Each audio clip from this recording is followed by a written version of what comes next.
Isang text message ang naging susi para madakip ang suspect sa pagmasaker sa 5 magkakaanak sa San Jose del Monte, Bulacan.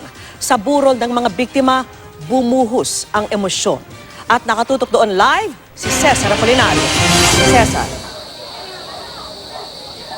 Vicky, sa unang araw ng burol ng mag-iinang biktima ng karumal-dumal na krimen dito sa San Jose del Monte, Bulacan ay bumuhos ang suporta at pakikiramay ng mga nagbabayanihang mga kapitbahay ng mga Carlos.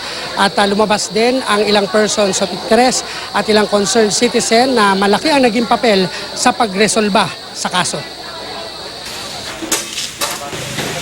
Ang nakabibinging katahimikang bumabalo sa buong subdivision kagabi. Napalitan ng nakapangingilabot na palahaw ng isa-isang dinala ang mga kabaong ng 1 taong gulang na si Dexter Jr., 6 na taong gulang na si Ella at 8 taong gulang na si Donnie.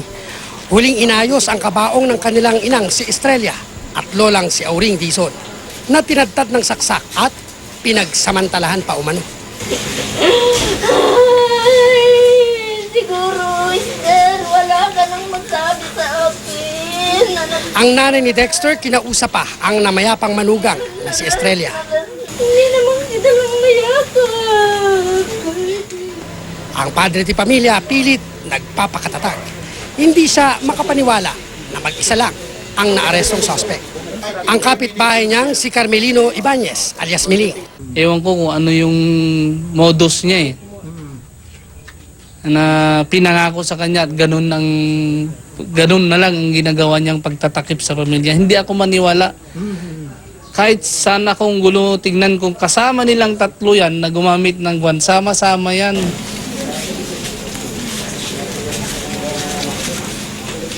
Ang text message na ito na natanggap ng XO ng katabing barangay KPN ang naging susi sa pag-aresto sa suspect. Nakadetalye sa text na nakita niya raw si Miling na may dugo sa katawan habang naliligo. Nang puntahan ng lugar, nakumpirmang may massacre ngang nangyari. Napansin ng saksi na maraming kapitbahay ang nakiusyoso. Pero si Miling, nagkulong daw sa abandonadong bahay paghapon. Dahil sa takot, idinitalye niyang nakita raw niya sina Miling at kinilalang si Ingo na patakas mula sa pinangyarihan ng krimen. Yung pong tao na pumasok po galing sa bahay, katabing bahay lang po yung tinakbuhan. Naka-short siya, tapos puro dugo, may hawak siyang kutsilong ganang kahaba na kulay dilaw yung hawakan. Pinabasa ko ngayon sa intelligent.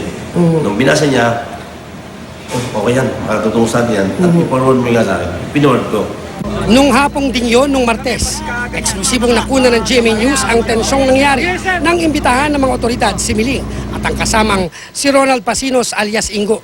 Pinalaya sila noon kahit pa may mga mantsa ng dugo na nakita sa iba't ibang parte ng kanilang tinulugang bahay. Wala pa raw matibay na ebidensyang hawak ang mga otoridad. Kagabi, kinumpirma ng kaanak ni Miling ang laman ng text message. Sila rin daw nakitang naliligo si Miling sa labas ng kanilang bahay noong madaling araw ng Martes. Pero kanina nakita mo siya na naligo. Oo.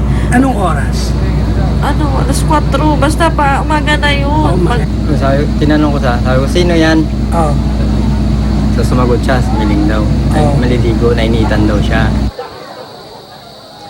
Vicky, nakakuha ang GMA News ng kopya ng CCTV mula sa isang convenience store na pinuntahan umano ng suspect. No? At walking distance lang yan mula rito sa pinangyarihan ng krimen. Sa video ay makikitang pumasok si Ibanez sa loob at dumiretso sa counter. Nakadamit pang itaas si Miling at nakasuot na shorts na may kulay dilaw. Kapansin-pansing malikot ang kanyang ulo at lingon ng lingon. Panay rin ang hawak niya sa kanyang shorts at tumitingin siya palagi sa kanyang likuran. Pagkakataon pang mayroon siyang itinuturo sa bandang likuran ng tindahan. Pinuntahan namin na kagabi ang mismong tindahan at kinumpirma ng isang empleyado na tumangging mapakilala na galing nga raw roon si Miling at nag-inuman. Habang yung tinuturo raw nito ay ang ilang kalalakihan na nag-iinuman din daw.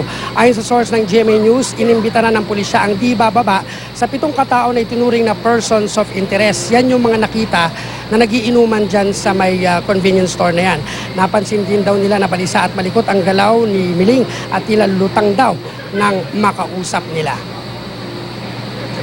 At Vicky, kanina ay dumating dito sa Burol ang VACC at ang alkalde ng bayan ng San Jose del Monte, Bulacan, at nagbigay siya ng pakikiramay sa pamilya Carlos. At inaasahan din, Vicky, na darating na yung mga kaanak ni Estrella mula naman sa Davao. Vicky? Maraming salamat sa iyo, Cesar Apolinario.